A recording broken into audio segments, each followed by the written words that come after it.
darkness, a silence so vast, so infinite, it stretches beyond the grasp of time itself. There is no land, no sea, no sky, only an endless, yawning abyss where the concept of existence has yet to be born. Yet, even here, in the heart of the void, there is a presence, a will, immeasurable and absolute. Before the stars were set aflame, before the mountains were hewn, before the winds carried the first whispers of life, there was Ilúvatar, and Ilúvatar was alone. This is where our story begins. Not with war, nor with heroes, nor with the glories of the world that would come, but in the deep, endless silence before creation itself. This is the beginning of Arda, a world yet unmade, a song yet unsung. And in the stillness of eternity, Ilúvatar spoke. With but a thought, he willed them into being, not from dust, nor from flesh, but from his very essence, drawn forth like light from an unseen flame. Thus were the Ainur born, the holy ones, the first spirits of thought and power, some great, some lesser, yet all bearing a fragment of the flame imperishable, a spark of the divine fire that could never be stolen nor unmade. They awoke in the timeless halls, a realm beyond space and form, where nothing yet had shape, for the world had not yet been envisioned. And for the first time, there was more than one voice in the void. Some Ainur blazed with a brilliance that rivaled the sun that had yet to exist, their thoughts vast and deep as the cosmos to come. Others were softer, subtler, their minds entwined with the quiet beauty of things yet to be imagined, and Ilúvatar looked upon them and was pleased. In this place beyond time, he gathered them, and with a voice both powerful and gentle, he spoke.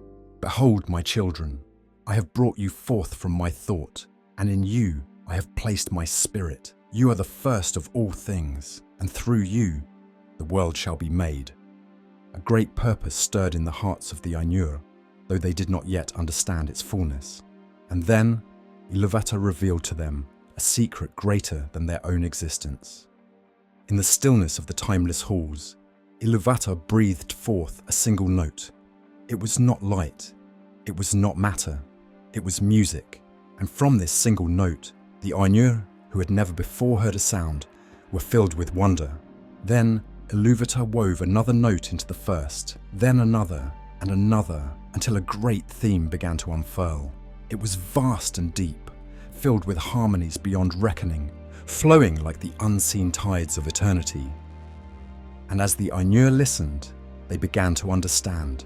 This was not merely a song, this was creation itself. For the first time, the Ainur lifted their voices, not to speak, but to sing, and their melodies wove into the theme, shaping it, moulding it, adding their own thoughts, their own spirits to the great music. And thus began the Ainulindalë, the first and greatest song. Some Ainur sang of light, of stars burning in the vastness of the heavens, of the gentle glow of the moon upon newborn seas. Others sang of mountains, rising like great titans from the deep, their peaks crowned with unmelting snow, standing eternal against the sky. Some wove melodies of life, of forests swaying in the wind, of rivers carving the bones of the earth, of creatures yet unimagined moving beneath boughs of silver and gold. And for a time, all was harmony. But in the heart of the song, a new melody arose. It was deep and cold, slow and commanding, vast as a storm upon the horizon.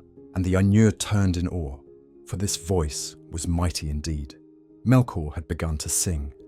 Melkor, the greatest of the Ainur, had searched the timeless halls for the flame imperishable, the true fire of creation. But he had found it nowhere, for it belonged to Ilúvatar alone. And so in his heart a hunger was born. He did not seek to add to the music, but to change it, to mould it in his own way, to shape creation to his own will. At first his melody was beautiful, rich and deep. The Ainur marvelled, for his power was unmatched among them. But soon his song grew proud. His melody clashed against the others, twisting the harmonies, pulling the music into darkness. Dissonance spread like storm clouds across the song. The melodies of the Ainur faltered, breaking apart under the weight of his voice. And Ilúvatar, let it be, for even here, even in discord, a new theme would arise. The great music had begun as a thing of beauty, a symphony of pure harmony filled with light, power, and life. But Melkor, the mightiest of the Ainur, had cast his own voice into the song, and with it came discord. His melody was vast, deep, and powerful, but unlike the others, it did not weave into the theme, it sought to overpower it. The Ainur hesitated, some faltered, their own melodies wavering as the dissonance of Melkor spread across the music like a creeping shadow. Others tried to resist, raising their voices in defiance, but his power was overwhelming. Melkor's song grew bold, twisting the harmony of creation into something dark and alien. It was the first rebellion. And yet, Ilúvatar did not intervene. He simply listened. Then, just as it seemed that Melkor's discord would consume all, a new theme arose. It was not louder nor stronger, but its beauty was undeniable. Where Melkor's voice thundered like a storm, this new melody was gentle, resolute, and unwavering, a single strand of light woven through the darkness. It did not fight Melkor's discord. It absorbed it, twisting his chaos into something greater, reshaping his destruction into unexpected beauty. Some of the Ainur, who had been shaken by Melkor's might, found themselves drawn to this new theme, and as they added their voices to it, its power grew. Melkor, enraged, sang even louder. His melody clashed against the theme, battling for dominance, and still, Ilúvatar did not intervene. He only listened. The music surged again, and Ilúvatar wove a second theme into the song. It was stronger, bolder, filled with hope and defiance. Now the Ainur who opposed Melkor did not merely resist, they created. The music became richer, layered with depth and meaning, a grand design that none but Ilúvatar could fully comprehend. The Ainur's melodies intertwined, lifting in triumph, building a theme of light, courage, and love. But Melkor, filled with pride and anger, refused to yield. He poured all of his strength into his song, filling it with hatred, fire, and war. His voice clashed against the second theme with terrible force, and for a moment, the music seemed on the verge of breaking apart entirely. But Ilúvatar only smiled. And then, Ilúvatar rose from his throne. A single, final theme wove through the music. It was neither loud nor fierce, yet it carried a power unlike any before it. A theme of sorrow and wisdom, of fragility and strength, of tragedy and triumph. It was the song of the children of Ilúvatar. For the first time, the Ainur heard the echoes of those who would come after them, beings who would not be born of the song, but who would live within it. Melkor's voice trembled. Dot.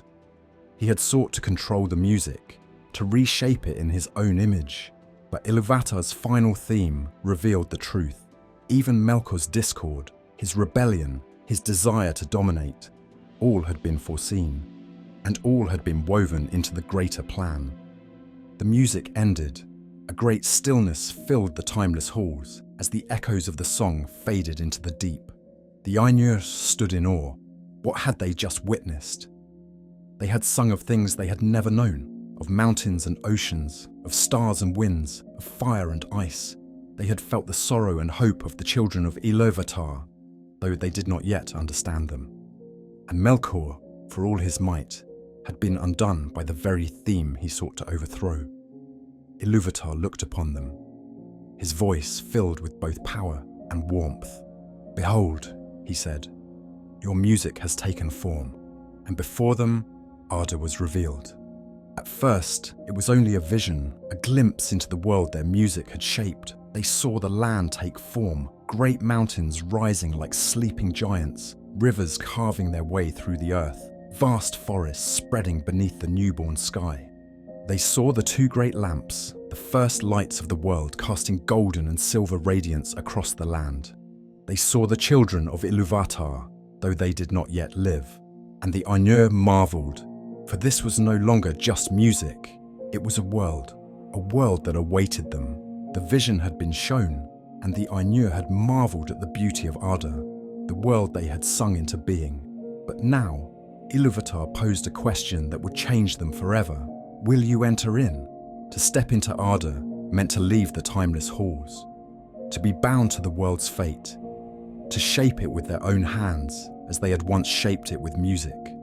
It was no longer a place of thought and song. It was to become real, and to be part of it would mean pain, struggle, and responsibility. Yet many among the Ainur were filled with love for this world, and so they descended. The greatest among them, the ones who would be called the the.lore, took their place as the architects of creation.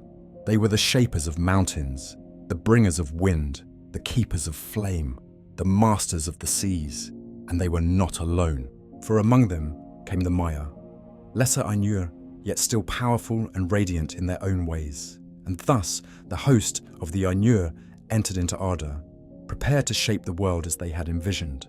But not all who entered did so with pure hearts. Among them was Melkor, and he had his own plans. From the moment Melkor set foot in Arda, his jealousy burned. He had sought to rule this world, to bend it to his own desires. But he saw that the other the.lore were shaping it without him, bringing forth the valleys, the rivers, the mountains, and the skies. And so he made war upon them. Before the foundations of the world had even settled, conflict began. Where the the.lore raised mountains, Melkor tore them down. Where they carved rivers, he dried them to dust. Where they brought light, he cast shadows. The world was young and fragile, and already it was torn by battle. It was a time of chaos, as the shaping of Arda became a contest of wills between the the.lore and Melkor. And in this first great war, one figure rose above all others in opposition to him.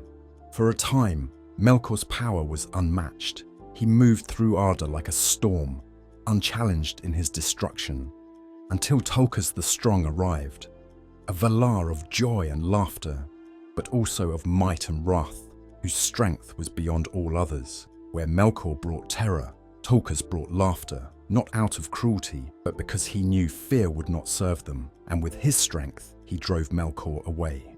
The battle raged across the heavens and the newborn land. The skies roared with their fury, the seas trembled with their power, and in the end, Melkor fled, retreating beyond the world, for he was not yet strong enough to face Tolkien directly.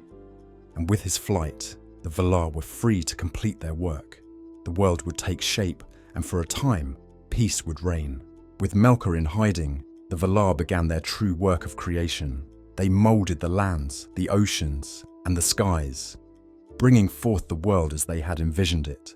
But without light, the world remained dim and incomplete. So the the.lore raised two great lamps, one in the north, Ilúin, a radiant tower of light, one in the south, Mul, burning with golden flame. Their light shone across the world, bringing dawn for the first time. Under their glow, the first forests flourished, rivers sparkled in the new light, and the lands of Arda were filled with beauty and life. This was the spring of Arda, the first golden age of the world, and for a time, the the.lore rejoiced, believing their work was finally done. But in the darkness beyond Arda, Melkor was watching, and he had not forgotten. While the the.lore shaped the world in harmony, Melkor worked in secret.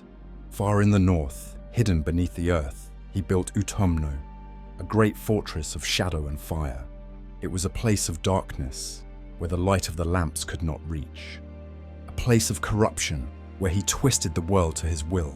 And there, in the depths of his stronghold, he gathered his strength once more. In the cold darkness, he nurtured his hate and he waited.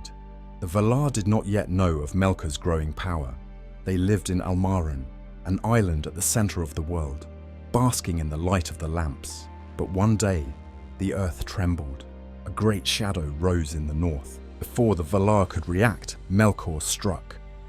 With fire and ruin, he laid waste to the lamps, shattering them and bringing darkness upon the world once more. The land was torn asunder, mountains crumbled, and the once beautiful spring of Arda was no more.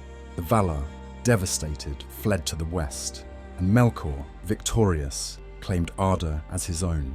The the.lore had suffered their first great defeat, The world was in ruins, its light extinguished, its lands shattered, and so they journeyed far to the west, beyond the great seas, to a land that would become their new home, Aman. There, they raised the city of Valinor, a realm of peace and splendor, far beyond Melkor's reach.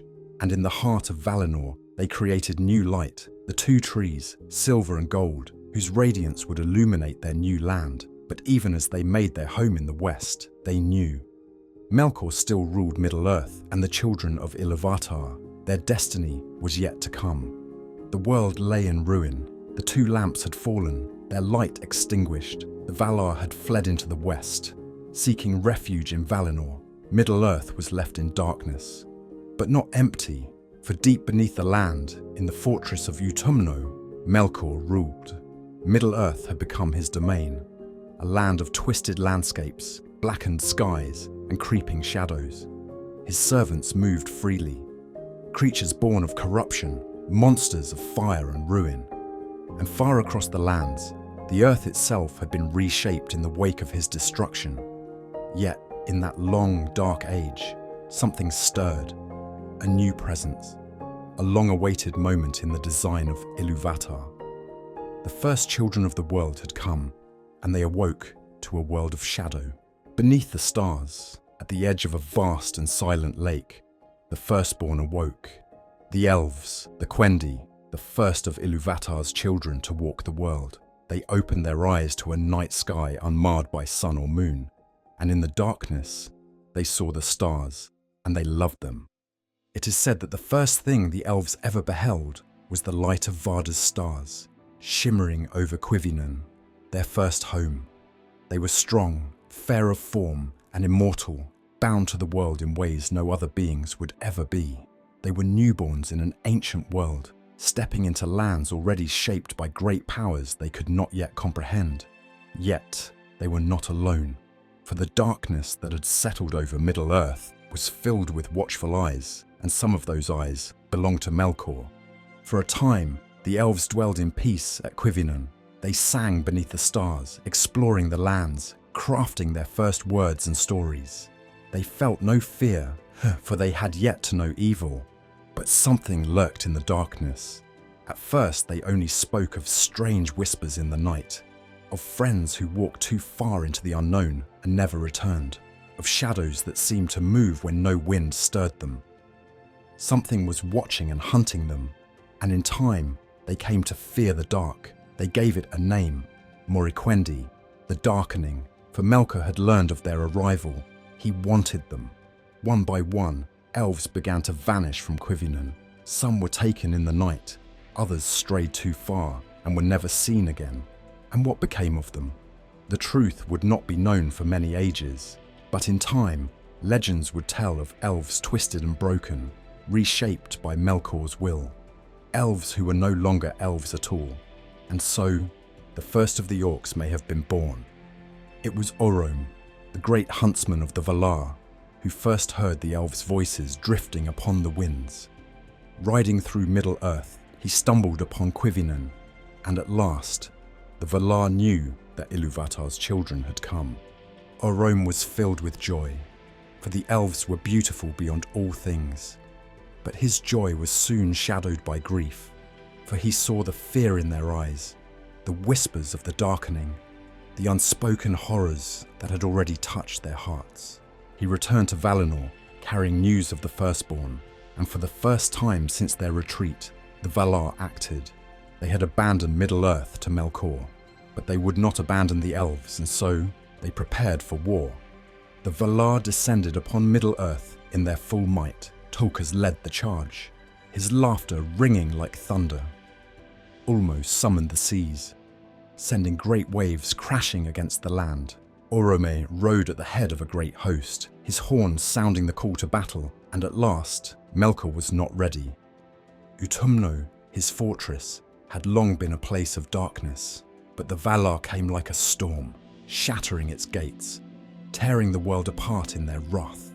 For centuries the battle raged. The land itself was broken by their struggle, and when at last Melkor was defeated, the Valar laid hands upon him and bound him in chains. He was cast into the deepest dungeons of Valinor, and for a time, the world knew peace. But the scars of his rule remained, and the elves, now free, had a choice to make. The world had changed. Melkor was gone, but his influence was not. The elves had lived too long in shadow, and the Valar wished to bring them into the light.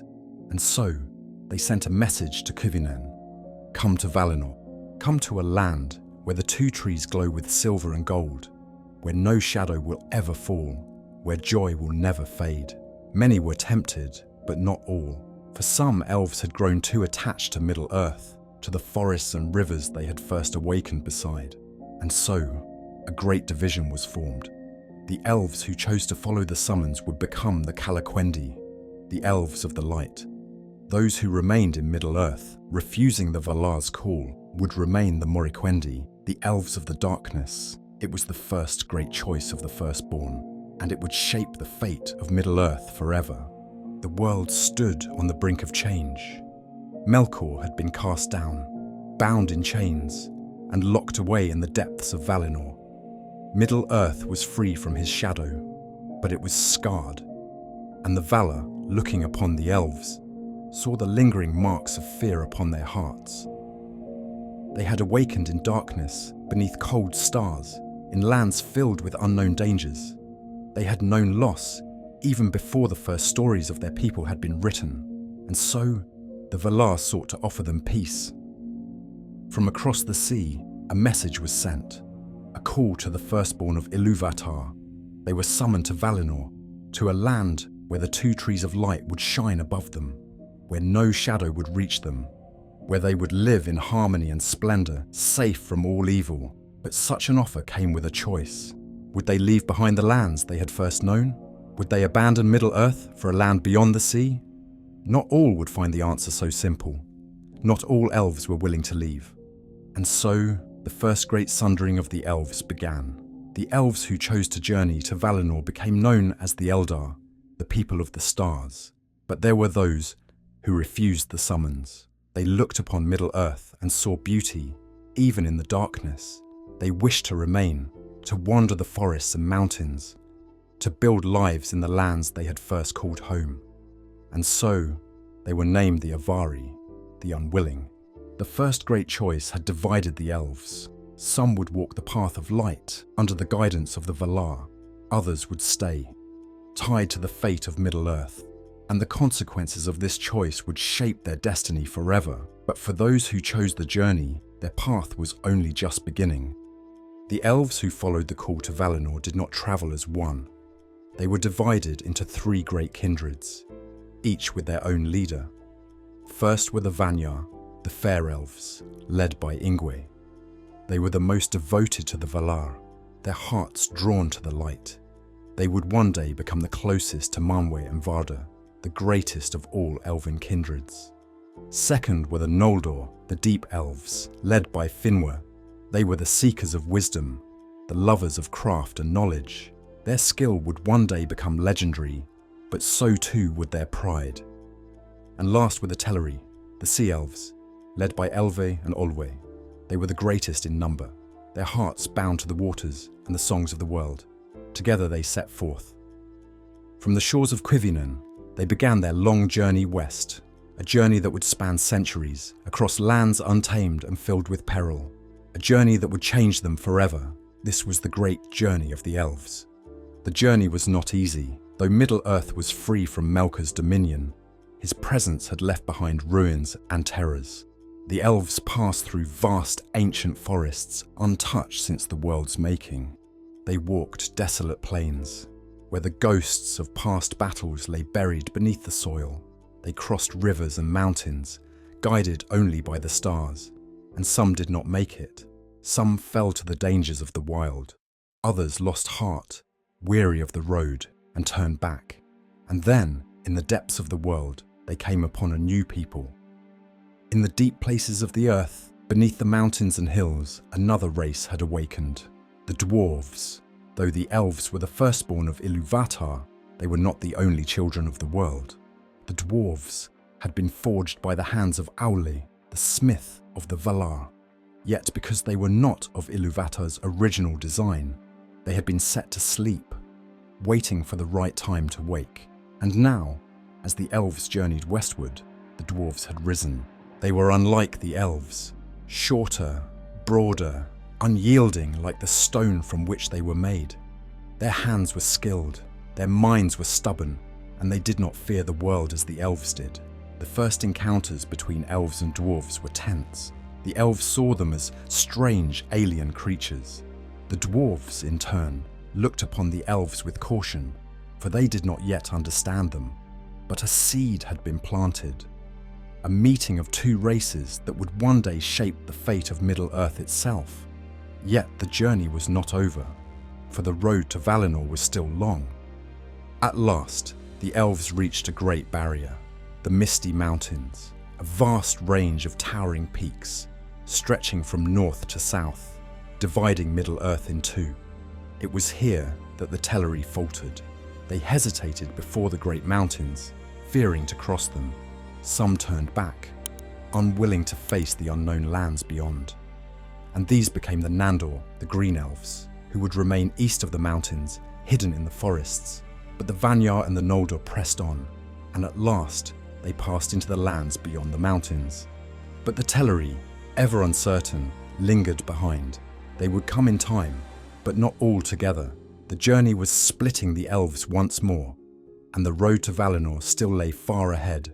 The elves had passed through endless lands, forests untouched by time, plains stretching beyond the horizon, mountains rising like unbreakable walls.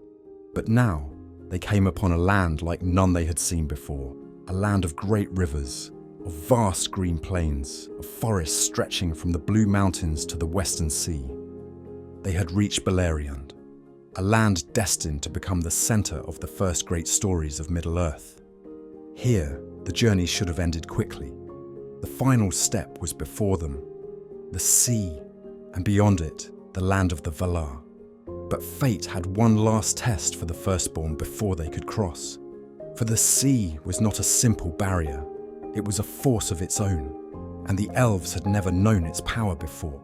For the first time, the elves gazed upon the ocean, the endless water, stretching beyond sight, its waves rising and falling with an ancient rhythm. Some felt a calling, a longing for what lay beyond, but others felt fear, for no elf had ever crossed the sea before. It was a world unknown, a world without stars to guide them, without land to hold beneath their feet, and for the Teleri, who had already lagged behind, this new barrier was too great. They lingered, standing on the shores, uncertain. They would not cross, not yet, not until help arrived. The Valar, watching from Aman, saw the elves hesitate, and so they sent aid. They sent Ulmo, the Lord of Waters. From the depths of the sea, he rose, his voice like thunder, his power like the storm itself. But he did not command them to cross. Instead, he taught them. He chose from among the Teleri those who would become the first shipwrights, and they learned. They bent the great trees of Beleriand, shaping them into vessels. They studied the waves, the currents, the winds that guided the world's waters. And in time, the first ships of the elves were made, and from that moment a bond was forged. The Teleri became the elves of the sea, forever tied to the sound of waves, to the cry of gulls, to the endless rhythm of the ocean. But even now, they would not all leave, for their leader, Elve, had vanished.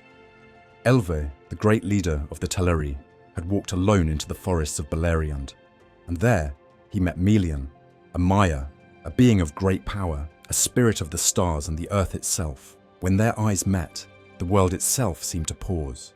Time stood still. The forest grew silent, and for centuries, Elve remained frozen in that moment, lost in the deep enchantment of love. The Teleri searched for him. They called out, waiting for their leader to return, but he never did. And so, when Ulmo's ships were ready, the Teleri were divided once more. Some chose to leave, led by Olwe. They sailed across the sea, becoming the Falmari, the Sea Elves of Aman. But those who remained, waiting for Elve, would never leave Middle-earth. And when he at last awoke, he was forever changed. He was no longer Elve, the Wanderer. He was now Thingol, king of the Sindar, and in the heart of Beleriand, he would found Doriath, the greatest elven kingdom outside of Valinor. The fate of Middle-earth had been set. With the Teleri divided, the Vanyar and the Noldor stood upon the shores. The ships were ready, the winds favoured them, and at last they crossed the Great Sea, the first journey across the waters of the world. For some, it was a voyage of hope. For others, a voyage of uncertainty.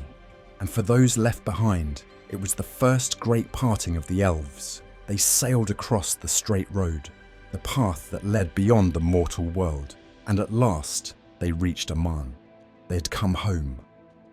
They set foot upon the white shores of Aman. The light of the two trees filled their eyes. For the first time, they saw Valinor, the undying lands, the home of the Valar, and they were filled with wonder. The Vanyar, golden-haired and filled with the light of the stars, made their home upon the slopes of Tanikitil, where Manwë and Varda dwelled. The Noldor, ever hungry for knowledge, learned from Aule, the great smith, and began to craft wonders beyond imagination. And the Teleri, though they had been the last to arrive, found peace by the sea, singing songs that would echo for ages. They had crossed the world, and for a time they knew only joy. But shadows still lingered, for even in Valinor, where the light shone pure, the seeds of tragedy were beginning to grow, and soon the peace of the Elves would be shattered forever. The firstborn of Ilúvatar had finally reached Valinor, the undying lands, where the light of the two trees bathed all in a golden glow. For a time, there was no shadow, no sorrow, no war, only the joy of a world unmarred by evil, where beauty knew no limit. The Vanyar dwelled closest to the Valar, their voices rising in song upon the slopes of Tanikitil, where Manwë and Varda listened from their high halls. The Noldor, eager and restless, became students of Aule the smith, learning the ways of stone and metal, crafting wonders beyond what any had ever seen. And the Teleri, the last to arrive, settled by the Sea of Belegaya, singing to the waves and shaping ships of white wood, their hearts forever drawn to the ocean. It was an age of unrivaled peace, the closest the world would ever come to perfection, and yet, not all was well. For far away, in the halls of Mandos, one prisoner watched and waited, Melkor. For 3 ages, Melkor remained chained. His crimes against Arda, his war upon the Valar, his corruption of the world, had been answered with imprisonment, and so he sat in the dark halls of Mandos as time passed in peace. But the Valar, in their wisdom, believed that all things could be redeemed, and when at last his sentence ended, Melkor was brought before Manwë, the king of Arda. Manwë, whose heart was pure, saw no deceit in Melkor's words. Melkor knelt before him, his voice filled with sorrow, and spoke words of remorse. He repented, he swore for his rebellion. He sought forgiveness, and though some among the Valar doubted his sincerity, Manwë's heart was open, and so Melkor was freed. But not all chains are made of iron. Some chains are unseen, some bind the heart, and the poison in his soul remained. Freed from his bonds, Melkor walked among the Elves of Valinor. He came not as a conqueror, but as a friend. He spoke sweet words, wrapped in wisdom, veiled in half-truths. He walked among the Vanyar, yet they ignored him, their hearts already devoted to the Valar. He wandered by the Teleri, but they cared only for the sea, and his words were like the wind, passing and forgotten. But the Noldor listened, for the Noldosers were filled with a hunger for knowledge. They desired to learn, to create, to shape the world with their own hands. And Melkor saw his chance, to whisper into their hearts, to make them question the Valar, to make them believe that they were slaves, not guests, that the Valar had brought them here, not to protect them, but to keep them from ruling Middle-earth themselves, that the Noldor were meant to be more than students, they were meant to be kings. And among the Noldor, one mind burned brightest of all, the mind of Fëanor. No elf in all of Arda was greater than Fëanor, son of Finwë, no craftsman more gifted, no mind more brilliant, no will more unyielding. From Aule himself he learned the craft of shaping gems, of bending light into form. and from his fire came the greatest creation of the Elves. 3 jewels, unlike any before or after, the Silmarils. Within them, he captured the light of the 2 trees, and they shone with a radiance that no shadow could quench. Even the Valar looked upon them with awe. Even Yavanna, who had made the 2 trees, marvelled at his work. But Fëanor would not give them up, not to the Valar, not to anyone, for in his heart a seed had been planted. The whispers of Melkor had taken root. As Fëanor's heart hardened, the first cracks in Valinor's peace began to form. Brother turned against brother. Doubt grew among the Noldor, and still Melkor watched. He had done what no war could. He had sown division, and as the Noldor argued and raged, he prepared for his final move. Even as he whispered into the hearts of elves, Melkor had been seeking an ally, and he had found one, a being of shadow and fire, a spirit of flame, of rage, of ruin, a creature that had long served him in the dark, his greatest servant. And in the depths of Middle-earth, a name was spoken once more, Ungoliant. Beneath the stars of Valinor, the world still slumbered in peace, but not for long, for in the depths of his being, Melkor burned with hatred. Hatred for the Valar who had humbled him, hatred for the elves who had flourished in the light, hatred for the trees, which stood as symbols of a world he could never rule. And so, he plotted. He had already sown division among the Noldor. He had corrupted their hearts with doubt and ambition. Now, he needed only one final act, one final strike, to shatter the peace of Aman forever. But he could not do it alone. Even in his might, Melkor was no match for the Valar in open war. He needed an ally, one that hated the light as much as he did, one that had devoured the light before, in the dark places of the world. And he found her. In the abyss of Avathar, beyond the knowledge of the Valar, lurked Ungoliant, a creature of shadow and hunger, a darkness made manifest, a being with an endless appetite for light, and an endless hatred for those who wielded it. She was no mere spider. She was the mother of horror itself, and Melkor came to her with an offer.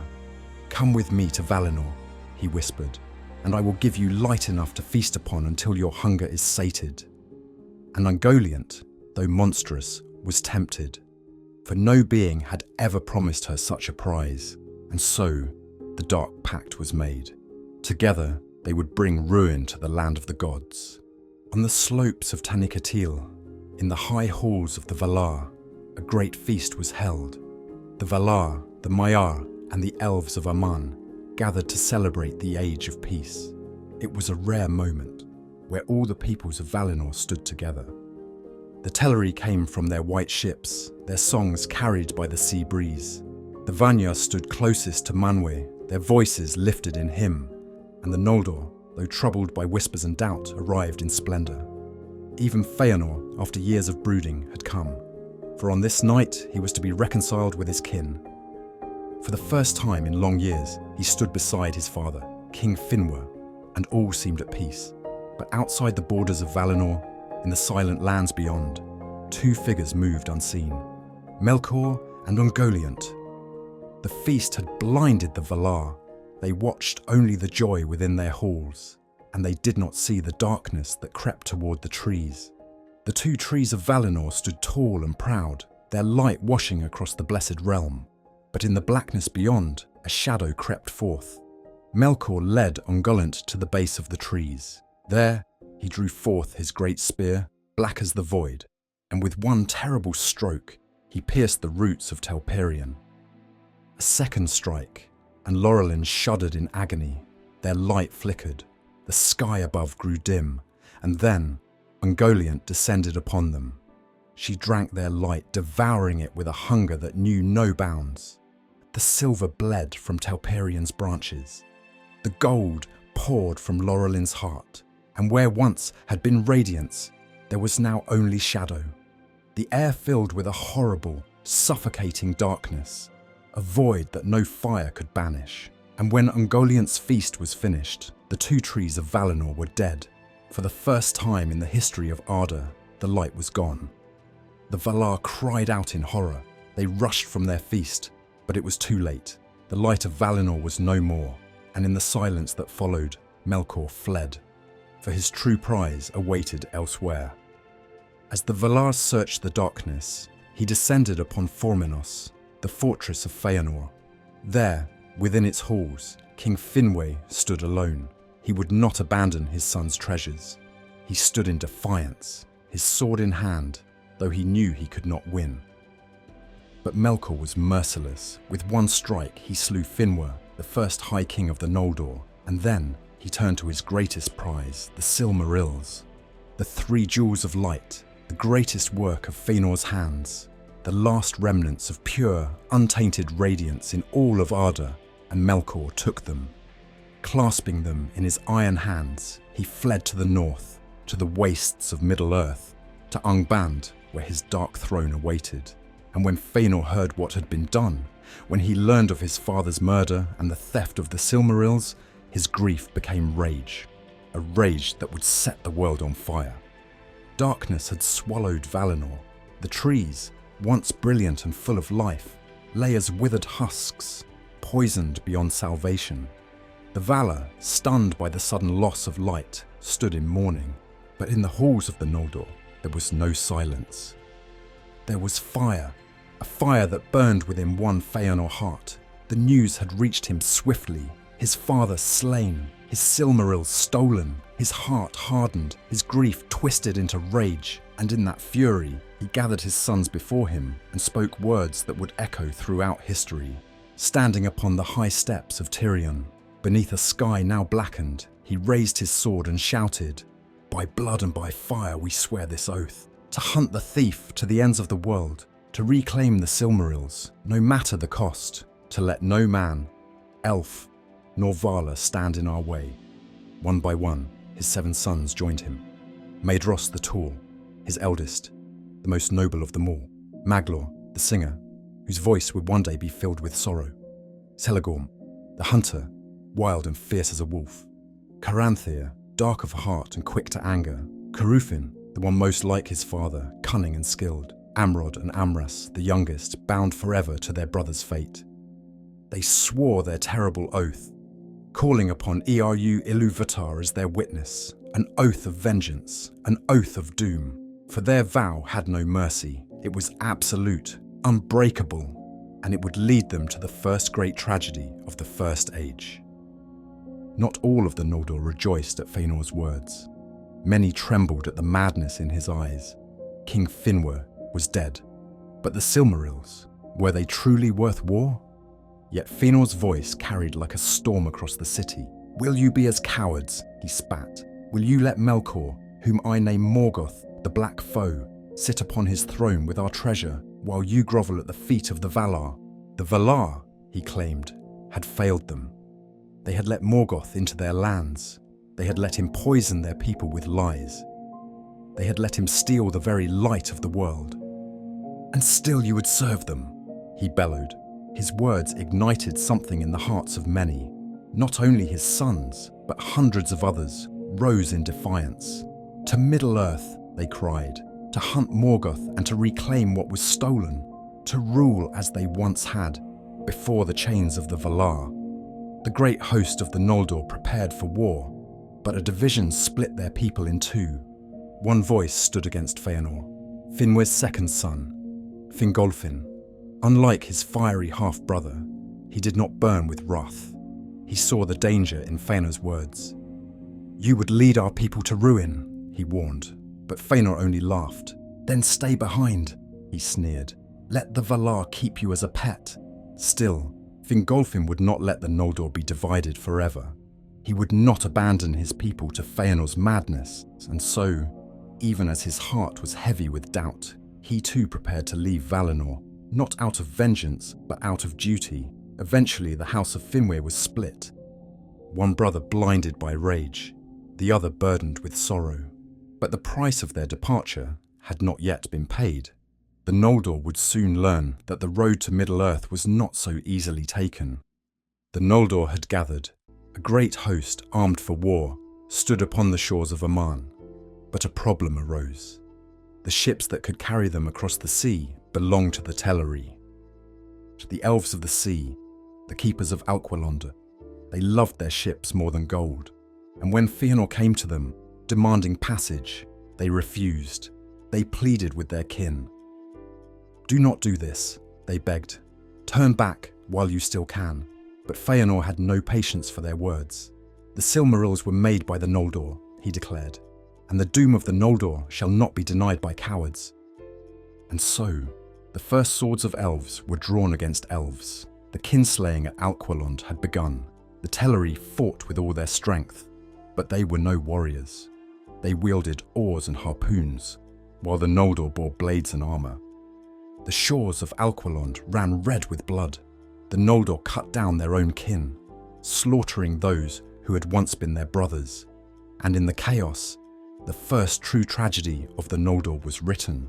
For even those who did not raise a blade, those who had followed Fëanor out of duty, not rage, were stained by this crime. The sea carried away the bodies of the fallen, and the Valar turned their faces away. The light of Aman had already faded. Now the light within the Noldor began to fade as well, and when the last Teleri had fallen, Fëanor took the stolen ships. The first step toward Middle-earth had been taken, but behind them, a curse awaited. As the Noldor set sail, the voice of the Valar rang across the sky, a warning, a prophecy, a doom. They had spilled the blood of their kin, they had defied the will of the Valar, and now they would pay the price.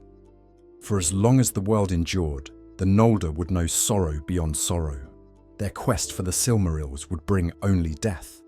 Their children would suffer for the sins of their fathers, and the oath of Fëanor would lead them only to ruin. But Fëanor did not waver. He laughed at the curse.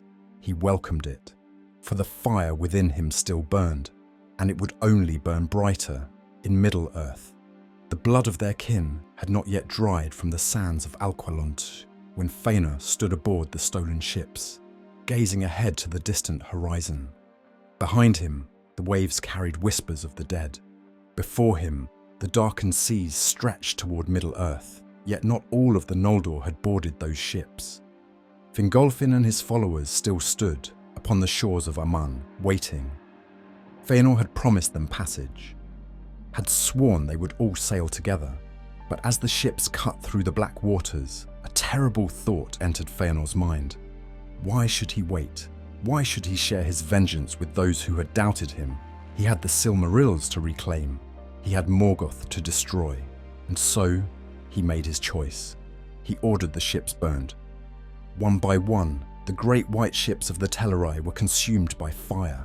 The sky above Middle-earth was dark, but now a crimson light danced upon the waves. Fëanor stood upon the cliffs, watching as the flames devoured the fleet. His son stood behind him, silent. There would be no turning back now. Fingolfin would never set foot upon Middle-earth. He and his followers would be stranded, left to wander the icy wastelands of Aman. Abandoned, Fëanor had cut away the last ties to his past. From now on, his fate belonged only to war, and Middle-earth awaited. But the Noldor left behind had seen the flames. Fingolfin, standing upon the cold sands, watched as the last of the ships crumbled into the sea. The truth settled over him like ice. They had been betrayed, abandoned in Aman, alone with no way forward. A murmur ran through his followers. Some called for forgiveness, for a return to the Valar, but Fingolfin did not bow. Fëanor had left them to die, but they would not die. "We will march," Fingolfin declared, "to Middle-earth, and when we arrive, let Fëanor know that we were not so easily broken. There was only one path left to them, the Helcaraxi, the grinding ice, a wasteland of shattered glaciers and eternal storms, where the ocean lay frozen in jagged peaks. None had crossed it before. Many would not survive. But they marched, nonetheless, through the blizzards, through the darkness, through the death of many of their kin. They pushed forward, step by step, toward the lands of their destiny, and though it was not Fëanor's fire that guided them, the light of vengeance burned in their hearts. Far away from the icy wastelands, Fëanor's host had made landfall. The shores of Middle-earth stretched before them, untamed and wild. Dark forests, jagged mountains, and a sky without a sun or moon, for this was still the age of stars. They were alone in the twilight, but they were not unseen. Morgoth knew they had come.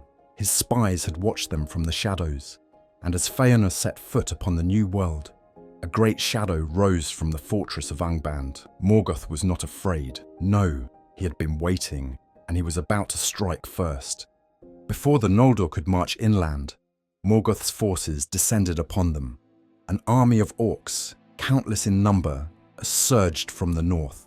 From Angband they came, sweeping like a black tide across the land. They had one mission: to crush the Noldor before they could take root. But Feanor's fire had not dimmed. He did not flee. He did not hesitate. Instead, he laughed. "This is what I came for," he declared, and with his sons at his side, he led the charge. Blades clashed beneath the cold starlight. Orcs fell by the hundreds, cut down by the fury of the Noldor. The battle raged for days without rest, and though Morgoth had sent all his might, the orcs could not break them. For the first time, the Dark Lord knew fear. His forces, scattered and broken, fled back to the north. The Noldor had won, but Feanor was not finished yet. Victory had only stoked his fury further. He had driven the orcs back, but Morgoth still lived. The Silmarils were still locked within the great fortress of Angband, and Feanor wanted them back. Without waiting for his army, without heeding the warnings of his sons, he rode ahead, straight into the north, straight toward Morgoth's gates, straight into the jaws of doom, for Morgoth had not yet played his final hand. And as Feanor crossed into the shadowed lands of Angband, something greater than orcs awaited him: the Balrogs. From the depths of Angband they came, demons, clad in shadows and fire. The whips of flame cracked in the air. Feanor, fierce as he was, stood alone against them. For all his fire, for all his fury, he was still mortal, and he was not enough. The Balrogs descended upon him, and their whips coiled around his limbs. The great Feanor, who had sworn to reclaim the Silmarils, who had led his people to war, was struck down, but he did not yield. Even as he lay dying, even as his sons rushed to his aid, his voice did not weaken. "Swear to me," he gasped. "Swear that you will never rest until Morgoth is destroyed." His fire still burned, even as his body crumbled to ash. And with his last breath, he left his sons with one final command: "Do not weep for me. Weep for our enemy, for I have set my fire upon him, and it shall burn until the end of days." Feanor was gone, but his oath remained, and it would curse his sons forever. The body of Feanor was gone, turned to ash, like the very fire that had burned within him. His sons gathered around the remains, their hands clenched into fists. They had sworn an oath to him, an oath that now bound them tighter than ever before. The Silmarils were still lost, Morgoth was still unbroken, and so they did not grieve. There was no time for mourning. They turned toward the shadowed peaks of the north, toward the gates of Angband, where their father had fallen. Morgoth had struck first, but the Noldor were not done fighting, not yet. In the days following the battle, the sons of Feanor gathered what remained of their forces. Though Feanor was lost, his army was still strong, and they were not alone. For Fingolfin, after a terrible journey across the grinding ice, had arrived in Middle-earth. The Noldor were whole once more, and with their combined might, they drove Morgoth back. His forces, already weakened from their failed attack, were pushed into retreat. Angband was sealed, its gates shut. The Noldor surrounded the fortress. The siege of Angband had begun, and for the first time in an age, Morgoth was trapped in his own stronghold. For 400 years, the siege of Angband held. The Elves built great cities across Beleriand. Fingolfin ruled from Hithlum, watching the northern front. Feanor's sons took lands in the east, standing guard over the plains. Turgon, another son of Fingolfin, had dreams of something greater, a hidden city, a place where his people could be safe from war. He had not yet found it, but in time, his city would become legend, and in the forests, Thingol of Doriath remained watchful. Though he had not marched to war with the Noldor, He was no fool. He knew that as long as Morgoth lived, peace would never last, and so all of Beleriand stood together, united against the Dark Lord. For 4 centuries they held the line. They built, they prospered, and for a time it seemed as though Middle-earth belonged to them. But Morgoth was never idle. He waited and he planned, and when the moment was right, he struck again. In the dead of winter, the land of Beleriand lay still and quiet. Snow blanketed the northern plains. The stars shone cold in the sky. Then, without warning, the earth shook. From beneath the mountains of Angband, fire erupted. The siege of Angband was shattered. Morgoth's greatest creation had been waiting for this moment. A great beast clad in flame, with smoke curling from its nostrils. The first of its kind, the father of dragons, Glaurung, and with him, Morgoth's forces poured forth. Balrogs, warg riders, legions of orcs, sweeping across the land like a black tide. The Battle of Sudden Flame had begun, and the Elves, unprepared for such an onslaught, broke beneath its fury. Fingolfin watched from Hithlum as the flames rose in the north. He saw his people fall, the Noldor, the Sindar, the men who had sworn to fight beside them. Their great watchtowers, their fortresses, their strongholds, all crumbling beneath the fire. Glaurung raged across the fields, his fire melting steel and turning the land to ash. Morgoth had played his final hand, and he was winning. Fingolfin saw the truth of it. They could not win. Not like this. Not with the Dark Lord still alive. And so, he made a choice. Alone, upon his great steed, Fingolfin rode straight to the gates of Angband. He passed the ruins of his people. He saw the corpses of his fallen kin. But he did not stop. For he was a High King of the Noldor, and he had one last duty to fulfill. At last, he reached the dark gates.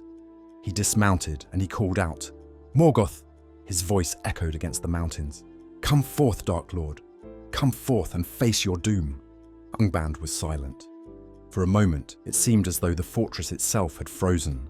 Then, the gates opened, and Morgoth stepped forth. Fingolfin stood alone against the Dark Lord. A single elf against the black enemy of the world. The sky above them darkened.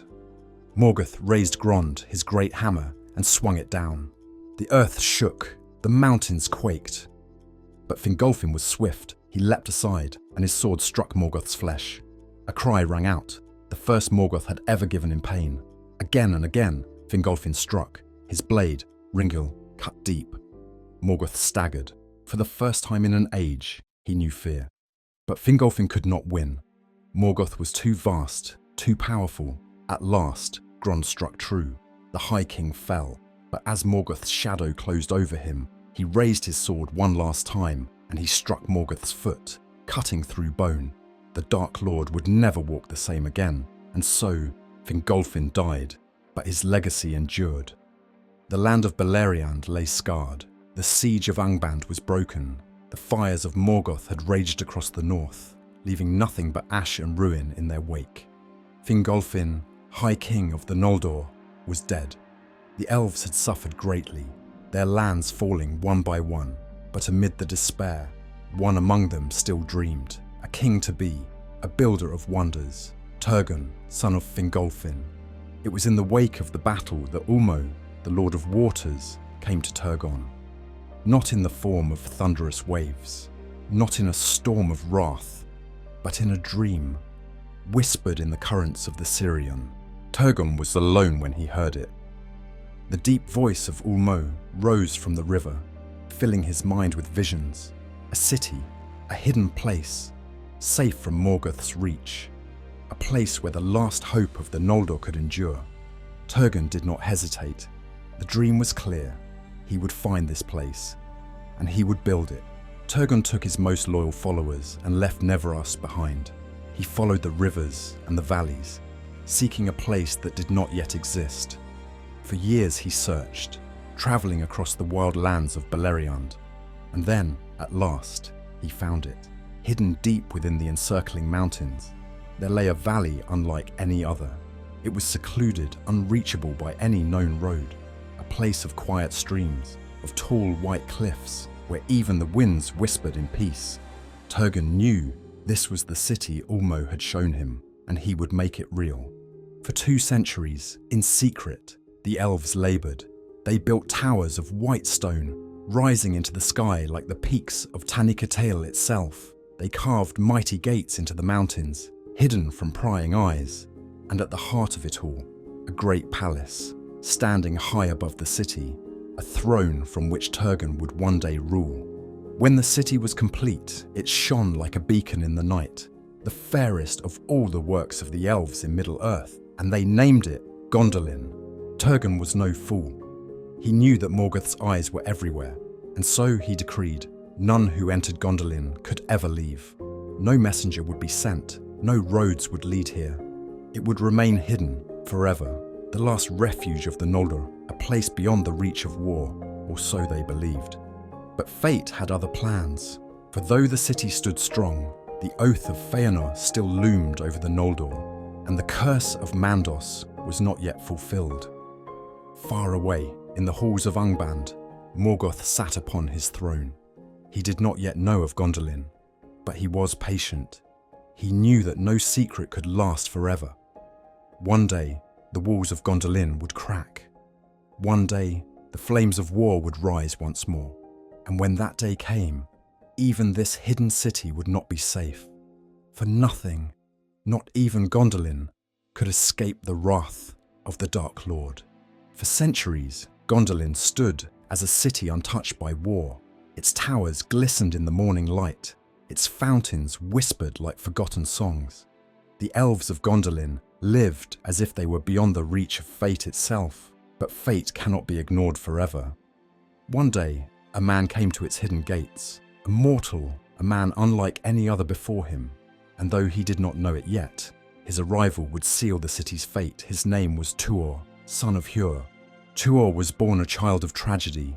His father, Hur, had fought and died at the Battle of Unnumbered Tears, holding the rearguard as Turgon's host escaped to safety. Left orphaned, Tuor was captured by the Easterlings, who had sworn fealty to Morgoth. For years, he lived as a slave, a prisoner in his own homeland. But Tuor was of the house of Hador. The blood of great warriors ran in his veins. He escaped his captors and fled into the wild, living in exile by the shores of the great Western Sea. And then one day, Ulmo came to him. It was on the coast of Nevrast, where the waves crashed against the cliffs, that Tuor heard the voice of a god. Ulmo, the Lord of Waters, the only Vala who still cared for Middle-earth, had not forsaken the children of Ilúvatar. And in that moment, he spoke, not in words, but in the thunder of the waves, in the cry of the gulls, in the pull of the tide. Tuor felt it in his very soul. He was chosen, and Ulmo had a task for him. A warning had to be sent to Turgon. Gondolin was in great danger. The hidden city must open its gates and seek aid before it was too late. So, Tuor set forth, guided by destiny itself.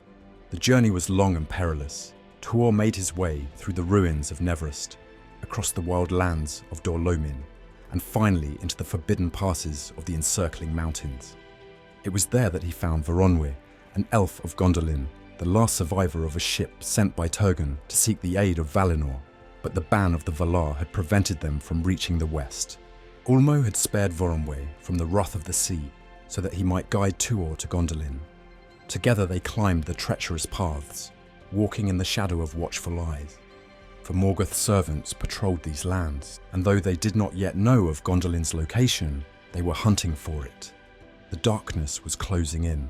After many trials, they reached the hidden gates, and there, the guards of Gondolin found them. Tuor, a mortal man, stood before the 7 gates of the city no other stranger had seen. The elves hesitated, for no outsider had ever been allowed within their walls. But Tuor was not merely an outsider.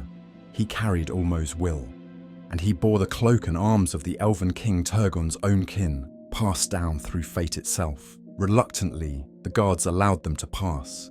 Step by step, gate by gate, Tuor approached the greatest city of the elves in Middle-earth. At last, they crossed the final threshold, and Tuor beheld Gondolin in all its glory. Tuor stood before Turgon, king of Gondolin, in the great halls of the palace. He had travelled far. He had risked his life, and now he had Ulmo's warning to deliver. Tuor spoke of the rising power of Morgoth. He spoke of the growing shadow, of the spies that crept ever closer. He begged Turgon to listen, to open Gondolin's gates and seek allies before it was too late, and for a moment it seemed that Turgon might listen. Turgon was wise, but he was also proud. He had spent centuries building Gondolin, ensuring it remained a hidden sanctuary.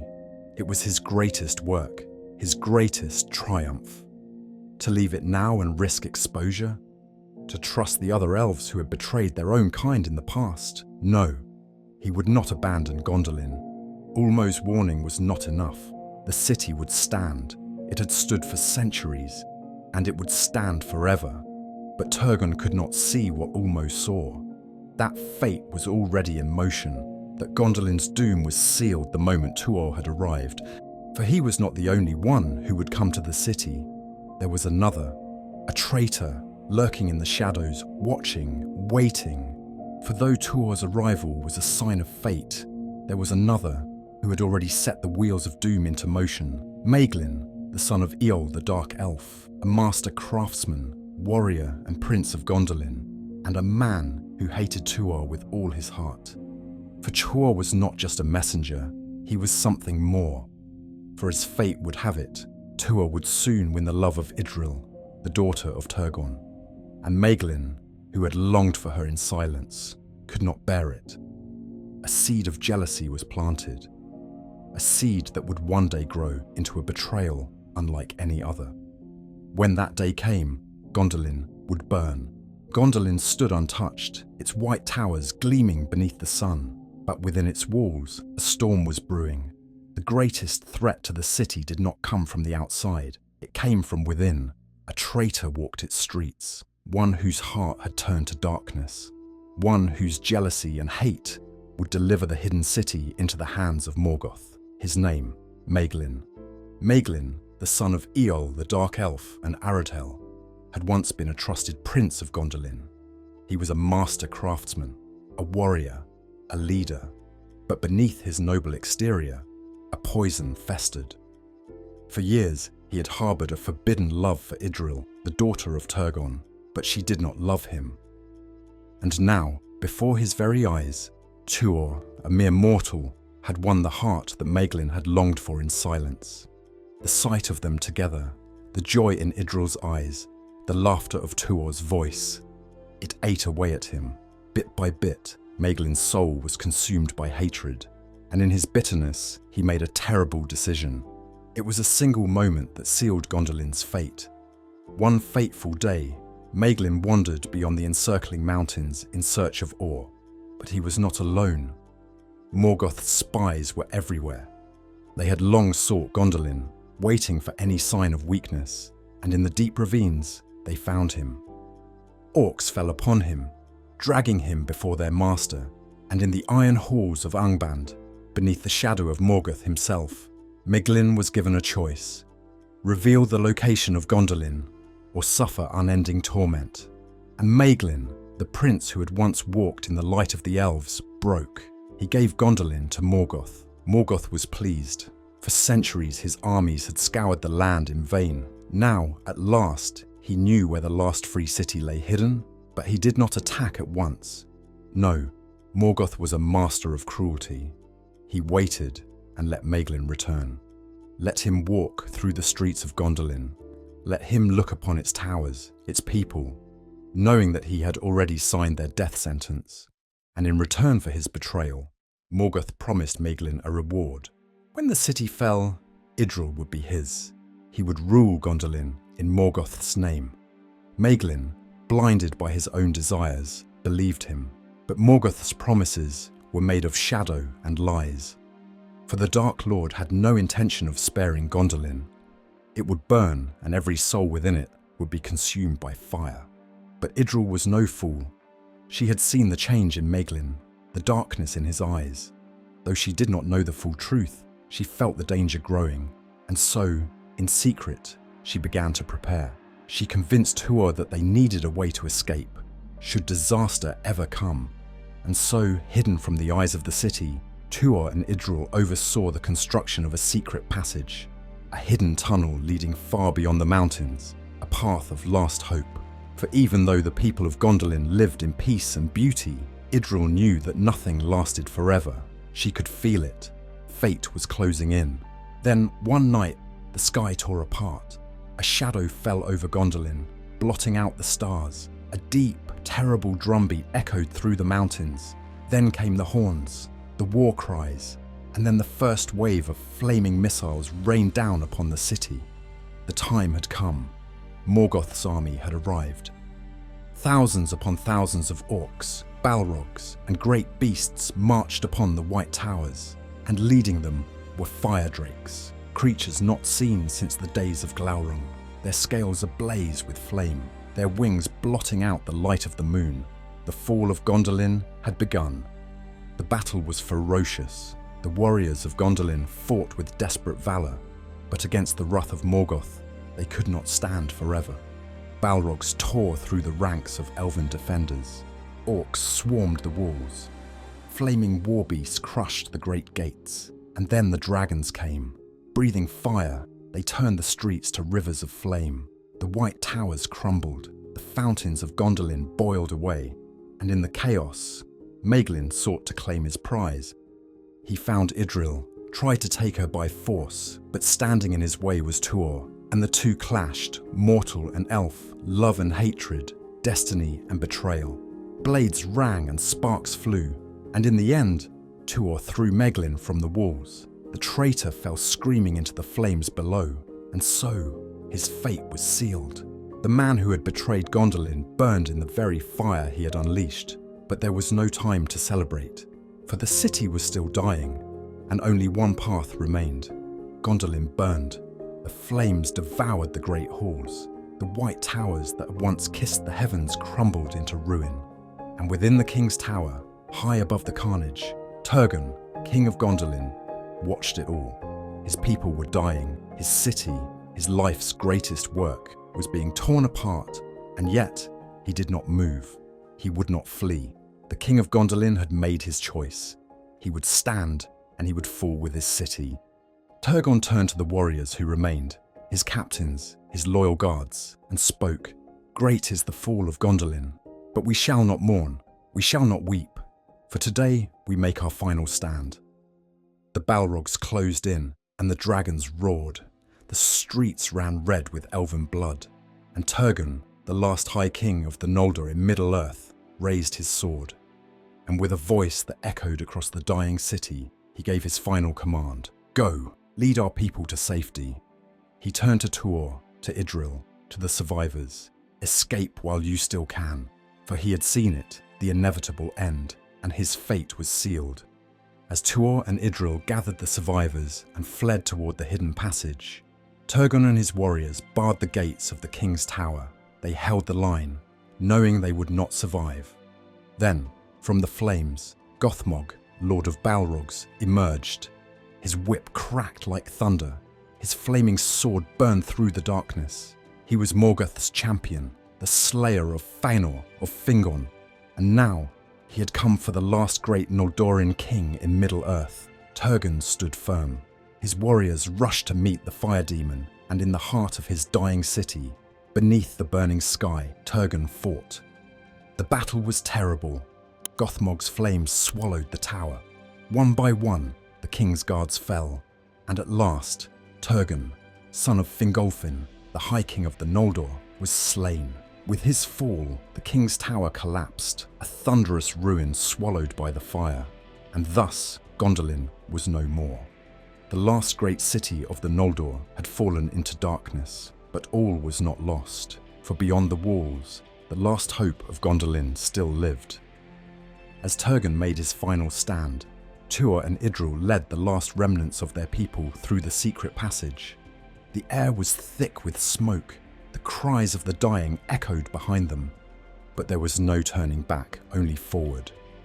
Through narrow tunnels, beneath the very mountains that had once protected them, the survivors fled into the night, but Gondolin's doom still followed, for Maeglin's treachery was not yet done. Morgoth's forces had discovered the secret escape route. and they were coming. The survivors ran. They had no time to grieve, no time to mourn. Behind them, orcs gave chase. The Balrog's flames lit the horizon. The fire drake's roars shook the ground.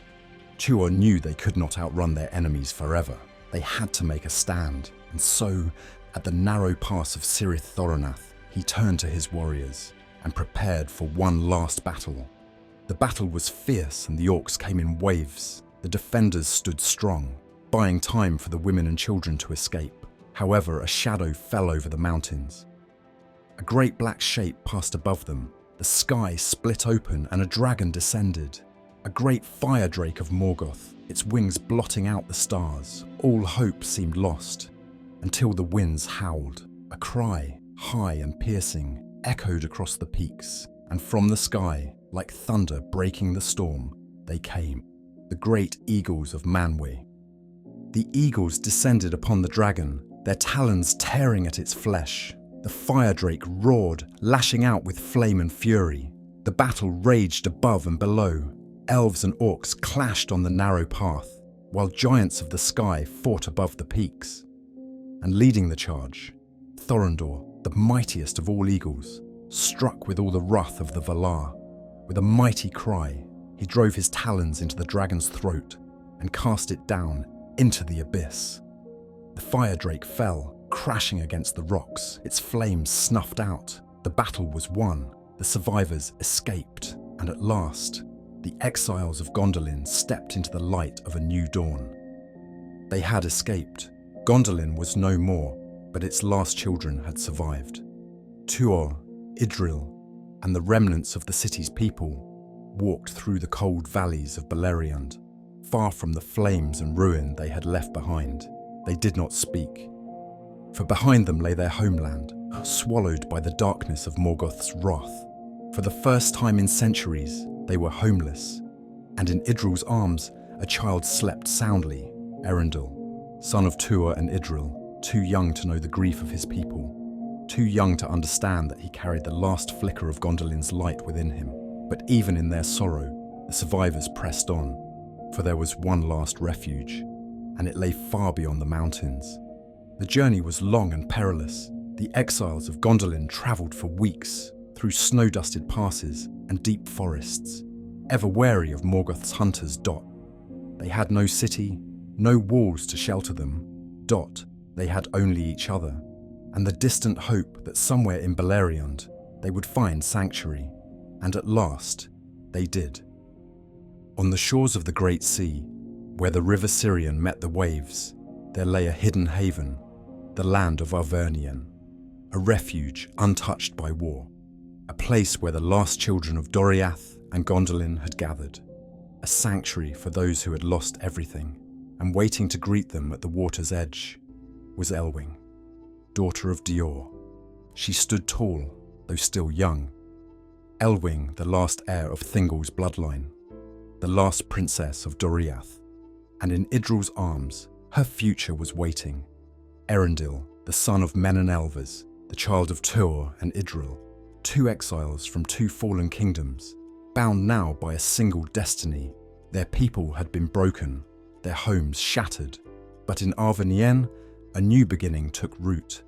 And as the years passed, Eärendil and Elwing grew together, two heirs of lost kingdoms, the last hope of Beleriand. The young boy ran along the shores of the Great Sea, his feet kicking up soft golden sand. The waves crashed at his heels, the scent of salt filling the air. Eärendil laughed, his silver hair catching the light, his blue eyes bright with wonder. Though he had been born in the ashes of Gondolin, his heart belonged to the sea. He would sit for hours at the water's edge, watching the gulls, tracing the paths of the waves, listening to the wind that carried whispers of distant lands. And he dreamed of ships, of sailing beyond the horizon, of seeing lands untouched by war. Even as a child, he longed for the sea, but destiny had already set a different course for him, one that would shape the fate of the world. For a time, there was peace in Arvernien. The survivors of Doriath and Gondolin lived as one people, bound by their shared loss, rebuilding what little they could. But the world was changing, and far to the north, Morgoth watched. His armies had conquered almost all of Beleriand. His orcs ruled the ruined strongholds of the Elves. His Balrogs walked through cities reduced to rubble. And the last free lands, the havens of Sirion and the Isle of Balar, were but a flickering candle in the darkness. Morgoth knew of Eärendil and Elwing. He knew of their bloodlines, of their heritage, and he knew that if they were allowed to thrive, they could one day become a threat. So in the halls of Angband, he began to plan. His eyes turned once more toward the sons of Feanor, and once more the oath of Feanor would set fire to the world. The Silmaril had passed through generations of blood and tragedy. From the crown of Morgoth to the hands of Beren and Luthien to Thingol's hidden vaults. It had sparked wars, destroyed kingdoms, and brought death to all who touched it. And now, Elwing carried it. A gem of unmatched beauty resting upon her chest. A gift from her father, Dior, a symbol of Doriath's legacy. And to Maedhros, Maglor, and the remaining sons of Feanor, it was their birthright. They had sworn an unbreakable oath to reclaim the Silmarils, and that oath would not be denied. Morgoth did not need to send his orcs. He did not need to strike himself, for he knew that the sons of Feanor would do his work for him. And soon, the fires of war would come to Ai. Eärendil sat upon the cliffs, looking out over the water. The stars had begun to rise, their light reflecting upon the waves. He had never known the golden cities of the Noldor, nor the great forests of Doriath, but he could feel their weight in his blood. He had heard the stories of Feanor, of Beren, of Fingolfin, of the great wars that had shaped his world, and even now he could feel it, that the stories were not over yet, that his fate was still unwritten, that something was coming, something that would change everything. Eärendil's heart beat with the rhythm of the sea. In the stillness of Arvenien, amidst the quiet hills and flowing rivers, he often heard the ocean's call. He was a child of the sea, and from the moment he could walk, he had found himself drawn to the waters. But in the waters of Beleriand, the waves hid more than just fish and rocks. They held the promise of something greater, and now his time had come. The world was changing, the fires of war were burning once more, and his role in the world had begun to take shape. For the last of the Silmarils, the great gem that held the light of the two trees, was now in his possession. He had no way of knowing, but the Silmaril's fate was intertwined with his own, and in that moment, the gathering storm outside Arvernies was waiting for him. Far to the north, the sons of Feanor could feel the weight of their oath upon them. It was an oath that had led them into ruin, that had cost them the lives of brothers and kings. The Silmarils, those gems of unearthly beauty, were the last remnants of their father's legacy. They had sworn that they would reclaim them, no matter the cost. They would hunt every soul who held one, or destroy every kingdom that stood in their way. Eärendil, though, had no idea of the blood that was about to be spilled in pursuit of the last Silmaril. He had lived his life sheltered by Arvernien's peaceful shores, unaware of the curse that had followed the oath of Feanor. But the time for ignorance was drawing to an end. Eärendil's destiny was now set. Elwing, his wife, sat beside him on the windswept cliffs, looking out over the sea. The Silmaril glowed softly in her grasp, its faint light a reminder of everything they had lost. Though peace had come to Arvenien, there was still a tremor of unease in her heart. She felt it, the pull of destiny, the weight of the oath of Feanor, and the knowledge that the sons of Feanor were coming. And though she longed to keep the Silmaril safe, she also knew the time had come for Eärendil to follow his calling. The moment was quiet. There was nothing but the sound of the waves and the soft glow of starlight. And then Eärendil spoke, his voice steady, yet tinged with a note of finality. "I must sail. The road ahead is dark, but I know where it leads." Elwing, her eyes filled with sorrow, nodded. "You have to go," she whispered. "The world needs you." Together they made their decision. The Silmaril would be carried to the heavens. The light would not fade with the fall of Beleriand. The next day, Eärendil stood before the great ship of his people, the Vingulo, a vessel not just for travelling the seas but for piercing the sky. The ship, forged by the Elves, was made for voyages not just through the seas of the world, but beyond. It was here, on this ship, that Elendil would embark on his fateful journey. The Silmaril would guide him through the stars, filling the night with its light. Elendil's heart raced with a sense of awe as he gazed upon the ship. It was beautiful, unlike anything he had ever seen. He could feel the ancient magic woven into its hull and knew, deep within, that this was no ordinary voyage. This was the journey of a lifetime, the journey that would carry him beyond the mortal world, and the stars above would guide him, just as they had always done. The voyage was long, and the ship cut through the sea with a speed that was almost unnatural. For days, Elendil and his crew sailed through the dark waters, guided by the light of the Silmaril, until they reached the borders of Valinor. But the land of the Valar was not easy to approach. A great barrier, known as the Pelori, stood tall and immovable, a range of mountains that stretched to the heavens. No mortal had ever crossed them, and no elf had dared to enter since the First Age. Yet Elendil, with the Silmaril in his possession, had something others did not. A light, a force, a calling, a destiny tied to the fate of all of Middle-earth. And as he sailed closer to the borders of Valinor, the light of the Silmaril shone even brighter, drawing the attention of the Valar, the immortal gods. They had watched the events unfold in Beleriand, and they had seen the suffering that had come with Morgoth's rule. But now, a new hope had arrived. Elendil, the son of two worlds, was about to stand before the highest powers in the universe, and with his arrival, the fate of the world would be rewritten. In the halls of Mandos, the Valar convened. Elendil, with his Silmaril, stood before them. He spoke not of revenge or of retribution, but of hope, the hope of uniting the elves and men to defeat Morgoth. It was in this moment that the Valar saw Elendil for what he truly was. A beacon of light, a symbol of resistance against the darkness that had consumed the world for so long. They did not hesitate. The Valar decided that they would aid him in his cause. They would rise against Morgoth, but only with the strength of the free peoples of Middle-earth united under Elendil's banner. Thus, the first war against Morgoth would begin, a war that would carry the weight of all existence.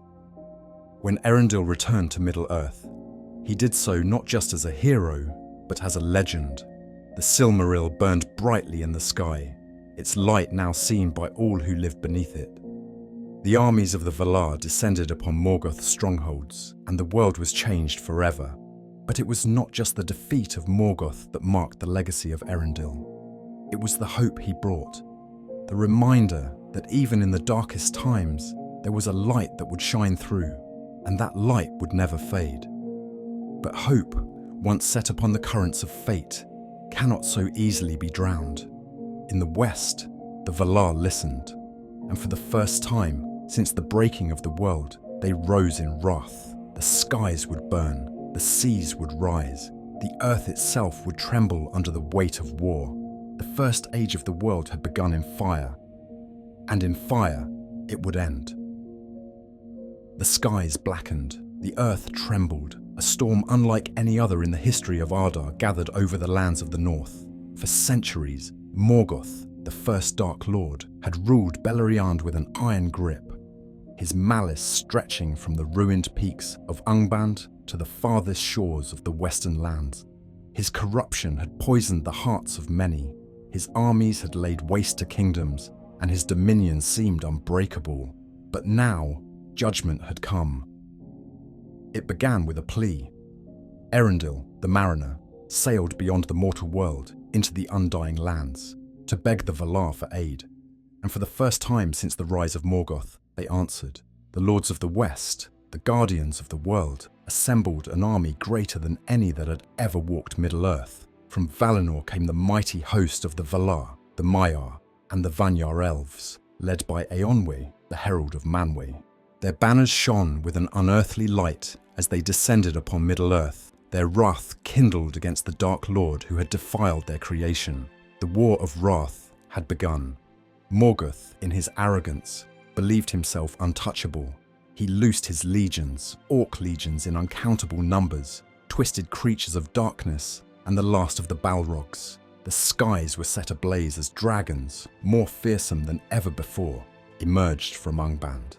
Among them, Caligan the Black, the greatest of Morgoth's winged terrors, rose to challenge the might of the Valar. The battle raged for decades, shaking the very foundations of the world. But for all his cunning, Morgoth was no longer the force he had once been. His strength had waned, his mastery diminished. One by one, his armies were broken. The dragons fell.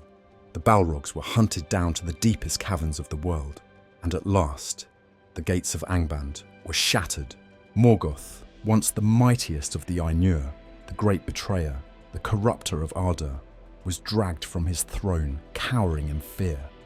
No longer a dark god looming over Middle-earth, but a mere shadow of the power he once wielded. His own servants abandoned him in terror, his works undone. Bound in unbreakable chains, he was cast into the timeless void, banished from the world he had sought to control. But the war left its mark. The destruction was beyond reckoning. Mountains crumbled, rivers were swallowed by the sea, and the very land of Beleriand was torn asunder, sinking beneath the waves. What remained of the great elven kingdoms, Doriath, Gondolin, Nargothrond, was lost to time. Only a few scattered remnants remained, survivors who would wander into the lands of the East, forever changed by the horrors of the Age. The First Age had come to an end. The Valar offered mercy to those who remained. The Edain, the noble men who had fought against Morgoth, were granted a gift beyond imagining. A new land, an island raised from the sea, blessed by the Valar themselves. Númenor. It would be their home, a sanctuary for the greatest of men, a bridge between the immortal West and the mortal world. But not all were welcomed into the light.